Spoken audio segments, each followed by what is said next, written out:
और चलिए बात जवाब देना पड़ेगा में होगी बिहार में आगामी विधानसभा चुनाव की। इस साल के आखिर में चुनाव है, लेकिन हलचलें अभी से नजर आने लगी हैं। मंत्री दिलीप जायसवाल ने मंत्री पद से इस्तीफा दे दिया। बिहार की मौजूदा गठबंधन सरकार मंत्रिमंडल का विस्तार करने जा रही है। शाम के 4 बजे का इंतजार है जब मंत्रिमंडल का विस्तार होगा। 7 विधायकों को मंत्री पद की शपथ दिलाई जाएगी। वहीं एनडीए आगामी विधानसभा चुनाव की तैयारियों में जुटा हुआ है। प्रदीप जायसवाल अब पूरे तरीके से प्रदेश अध्यक्ष के तौर पर पार्टी की कमान को संभालेंगे। और वहीं पीएम मोदी ने 2 दिन पहले ही बिहार को सौगात और रैली कर एक तीर से कई निशाने साधे। सीएम नीतीश कुमार ने भी प्रदेश में प्रगति यात्रा का चुनावी बिगुल फूंक दिया। तो वहीं दूसरी ओर पक्ष और विपक्ष में जुबानी जंग भी लगातार जारी। अब देखने की बात यह है कि विधानसभा चुनाव से पहले मंत्रिमंडल विस्तार कितना और किसके लिए कारगर साबित होगा। तो आज बिहार में मंत्रिमंडल के विस्तार और प्रदेश की हलचल पर होगी चर्चा, जिसमें हमारे साथ में रहेंगे कुछ खास मेहमान। लेकिन उससे पहले बिहार की हलचल पर जो सियासी बयानबाजी शुरू हुई उसे सुन लेते हैं। आज मैंने एक व्यक्ति एक पद, जो भारतीय जनता पार्टी का सिद्धांत है, उस भारतीय जनता पार्टी के सिद्धांत के अनुसार हमने एक व्यक्ति एक पद मानते हुए राजस्व मंत्री के पद से इस्तीफा दिया है। मैंने प्रयास किया ईमानदारी से राजस्व विभाग को अच्छे तरीके से चलाने का, उसमें सुधार लाने का, और आज मैं एक व्यक्ति एक पद सिद्धांत के आलोक में अपना इस्तीफा माननीय मुख्यमंत्री महोदय को मैंने अभी सौंप दिया। बिहार कैबिनेट का अगर एक्सपेंशन होता है और अगर उसमें दिलीप जायसवाल जी शामिल होते हैं तो उनका मंत्रिमंडल से इस्तीफा होना उनकी पार्टी का आंतरिक मामला है। हम उन्हें बधाई देते हैं। और आइए चर्चा की शुरुआत करते हैं। असीत नाथ रहेंगे प्रवक्ता बीजेपी, प्रोफेसर रंजीत कुमार मिश्रा रहेंगे प्रवक्ता कांग्रेस, धीरज कुशवाहा रहेंगे नेता जेडीयू और जयंत जिज्ञासु रहेंगे प्रवक्ता आरजेडी। सभी का एक बार स्वागत है। और सबसे पहले असीत नाथ तिवारी के पास आते हुए, असीत नाथ तिवारी, आप कहेंगे कि हम जाति में भरोसा नहीं करते, लेकिन चर्चाएं इस बात को लेकर हैं कि पूरा सियासी गणित बिठाकर कैबिनेट विस्तार किया जा रहा है। देखिए, ये कहना कि जाति पर भरोसा नहीं करते, ये गलत बात है। हम जाति पर भरोसा करते हैं, जातिवाद पर भरोसा नहीं करते। जाति एक सच्चाई है और सिर्फ बिहार की सच्चाई नहीं है, पूरे उत्तर भारत या दक्षिण भारत की भी सच्चाई है। मेरा कहने का मतलब जातिगत राजनीति से है सर, कि आप कहेंगे कि हम जातिगत राजनीति नहीं करते। नहीं, मैंने क्या कहा? हम जाति पर भरोसा करते हैं। आपकी अलग जाति है, जयंत भाई की अलग जाति है, मेरी अलग जाति है, बैठे तो जातिगत राजनीति में भरोसा करते हैं आप? हम जातिवाद पर भरोसा नहीं करते, हम जातीय समीकरण पर भरोसा नहीं करते। राजनीति में हम समरस समाज पर भरोसा करते हैं। हमारा मानना यह है कि इन तमाम जातियों का समुच्चय एक समाज का निर्माण करता है और समाज का यही व्यापक स्वरूप हमारा राष्ट्र बनाता है। तो जातिवाद और जाति दोनों में फर्क है। हम जातिवाद नहीं करते, जातिवाद पर भरोसा नहीं करते, और हमारी कोशिश होती है कि समाज की जो अलग अलग इकाइयां हैं, चुनाव से पहले सभी जातियों के साथ समीकरण बिठाने का मकसद क्या है? सियासत में तो उसको जातीय समीकरण साधने की बात कही जाती है। समाज की जितनी अलग अलग इकाइयां हैं उन सबको समान रूप से अवसर मिले, प्रतिनिधित्व में समान रूप से भागीदारी मिले, ये सुनिश्चित करना एक जिम्मेदार राजनीतिक दल के तौर पर हमारी जवाबदेही बनती है। धीरज कुशवाहा काम करते। धीरज कुशवाहा, कैबिनेट विस्तार में अब हम ये देख रहे हैं कि बीजेपी के ही 4 मंत्री, बीजेपी के कोटे से ही 4 मंत्री शामिल होंगे। ये क्या संदेश अभी जा रहा है? देखिए पूजा जी, हम लोग एनडीए के सभी लोग साथी हैं और बीजेपी का ये आपसी मामला है, घरेलू मामला है कि किसको रखना है और किसको हटाना है, और सभी पार्टी समय समय पर करती है, तो इसमें कोई दिक्कत नहीं है। और जो भी माननीय मुख्यमंत्री का जो विशेषाधिकार होता है, कुछ चाहे जब चाहे वो इस्तीफा एक्सेप्ट कर लें या किसी को शपथ दिलवाते। माफी के साथ आपको रोकते हुए मुझे एक जिज्ञासा हो रही है जानने की। अब चुनाव से पहले ही जब इस तरह के बदलाव किए जाते हैं तो उसका मकसद सियासी है, ये क्यों ना अंदाजा लगाया जाए? देखिए पूजा जी, ये जितने भी लोग यहाँ बैठे हुए हैं सभी सियासत करने वाले लोग ही हैं। और एक बात जान लीजिए कि अगर कोई पार्टी किसी समाज को अगर प्रतिनिधित्व करने के लिए आगे तो ये करती विस्तार है तो सियासत से प्रेरित है? तो ये विस्तार सियासत से प्रेरित है, ये माने?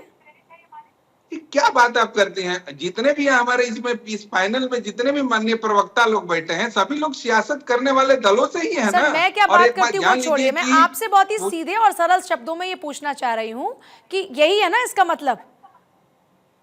बिल्कुल नहीं। देखिए, ये पहले से मामला चल रहा था, चूंकि माननीय मुख्यमंत्री जी की प्रगति यात्रा चल रही थी, जिसके चलते समय का अभाव था, उसके चलते ये पेंडिंग में रखा हुआ ठीक था। है। और सभी दलों ने मिल बैठकर तय कर लिया। तय करने के बाद हुआ कि बीजेपी के कुछ मंत्री लोग इस्तीफा देंगे और कुछ लोग नए चेहरों को मौका दिया जा रहा है। तो इसमें हड़बड़ी वाली क्या बात है और इस पर सियासत मैंने तो करने हड़बड़ी वाली का क्या बात जिक्र है? नहीं किया। हड़बड़ी का माननीय जिक्र तो आप मुख्यमंत्री खुद ही जी कर रहे हैं सर। मैंने हड़बड़ी जैसे शब्द का कोई इस्तेमाल नहीं किया। ये हड़बड़ी देखिए, शब्द का इस्तेमाल आप कर रहे हैं। अब एक सेकंड सर, बाकी सबको एक बार शामिल कर लें तो फिर आपके पास वापस लौटती हूँ। जन जिज्ञासु, जिनके मन में भी बड़ी जिज्ञासा होगी कई जवाब जानने की, प्रवक्ता आरजेडी जन जिज्ञासु जी, आपका क्या स्टैंड है? आरजेडी का क्या सोचना है इस कैबिनेट विस्तार पर? नहीं, ये तो एक सामान्य एक्सरसाइज है और मुख्यमंत्री का विशेषाधिकार होता है। मंत्रिमंडल में फेरबदल तो होते ही रहते हैं, तो इस पर हमारा स्टैंड क्या होगा ये तो कोई मतलब ही नहीं इन बातों का।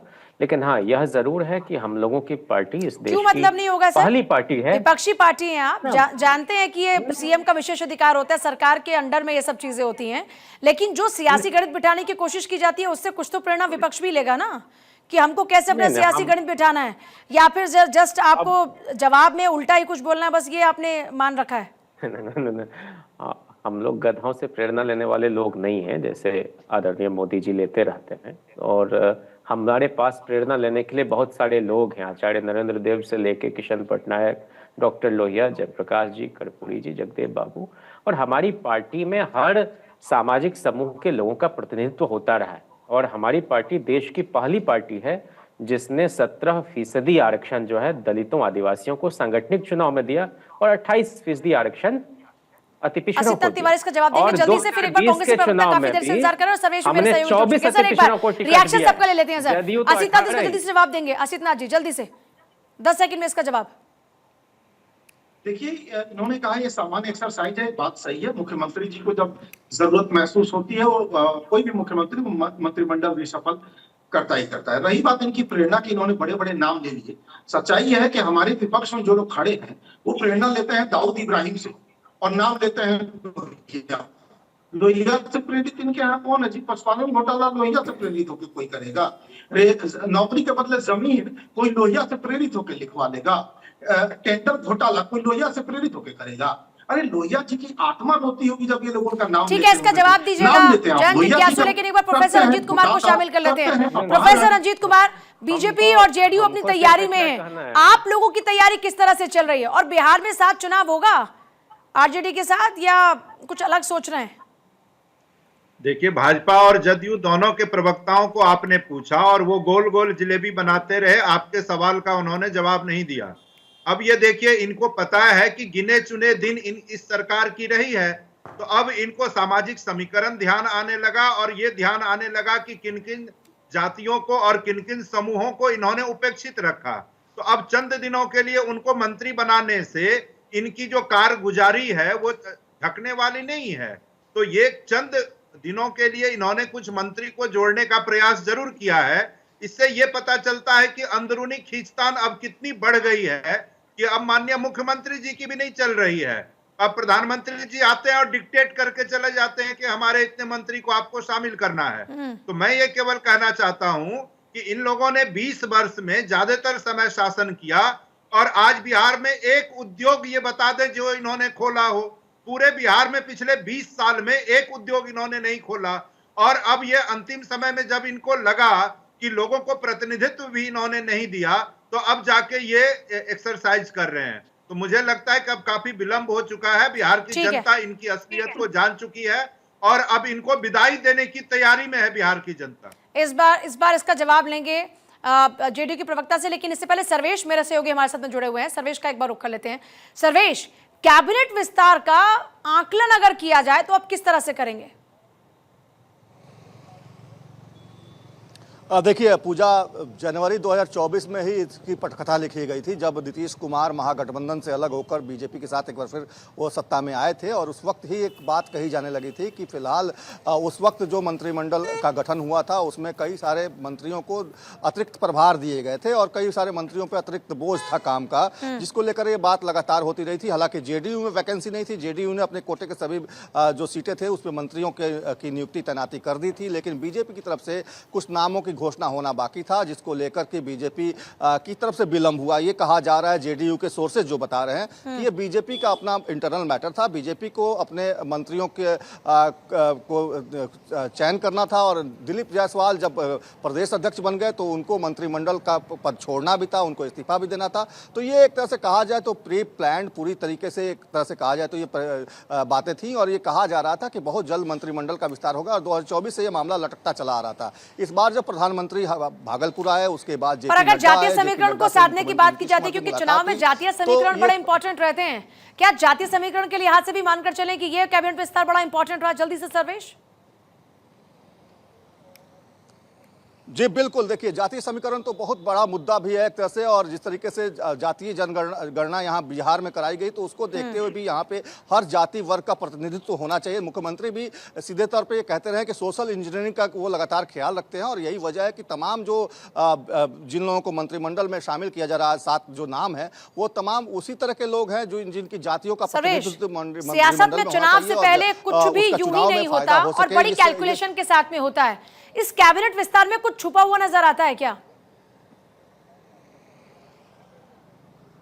जी देखिए पूजा, इसमें छुपा हुआ कुछ भी ऐसा नजर आने की बात नहीं है, लेकिन जिस तरीके से जिन नामों की घोषणा आज हो रही है या जिन नामों की चर्चा हो रही है, जिन नामों की सूची राजभवन को मुहैया कराई गई है, वे नाम उसी तरह के हैं जिसका प्रतिनिधित्व कैबिनेट में होना चाहिए था। मुख्यमंत्री लगातार इस बात की वकालत करते रहे हैं। नीतीश कुमार के पिछले मंत्रिमंडल को भी देखें अगर आप, तो उसमें भी इस तरह के समीकरण बिठाए गए हैं जिसका कि फायदा उनका कहना है। नीतीश कुमार की बात करें या बीजेपी की बात करें तो हर जाति वर्ग के समुदाय के लोगों को समाहित किया जाता है मंत्रिमंडल में, और यही वजह है कि ये जो 7 नाम है उसके पीछे कारण वही है कि उन जातियों का प्रतिनिधित्व मंत्रिमंडल में हो, चुनाव में उस जातियों को फायदा मिल सके, उन जातियों का प्रतिनिधित्व होगा तो जवाब दीजिएगा कांग्रेस के प्रवक्ता के सवाल का।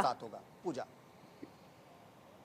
देखिए पूजा जी, ये एक सामान्य प्रक्रिया है, और हम लोगों ने पहले भी कहा है कि देखिए पहले से बीजेपी के तरफ से कुछ लोगों को बदलना भी था, और माननीय प्रदेश अध्यक्ष जी के पास कई विभाग भी थे, और उसके अतिरिक्त में वो पार्टी के माननीय प्रदेश अध्यक्ष हैं। तो आप समझिए जब समय मिला उसके हिसाब से, चूंकि मंत्रिमंडल का जो विस्तार करना वो मुख्यमंत्री का विशेषाधिकार होता है, लेकिन ये मामला बीजेपी का अपना इंटरनल मामला है। इसमें हम लोग क्या कह सकते हैं? जदयू के तरफ से आज कोई भी शपथ नहीं ले रहे हैं, ये स्पष्ट रूप से आप जान लीजिए। चलिए ठीक है सर, माफी चाहूंगी, ज्यादा वक्त नहीं दे पाऊंगी। बहुत शुक्रिया आप सभी का चर्चा में शामिल होने के लिए। कम वक्त में ज्यादा बातचीत निकालने की कोशिश जरूर करते हैं इस चर्चा में, लेकिन अगर ये चुनाव से पहले कुछ बदलाव हो रहे हैं, अगर कैबिनेट विस्तार भी हो रहा है तो उसको सियासत से जोड़कर देखा ही जाता है।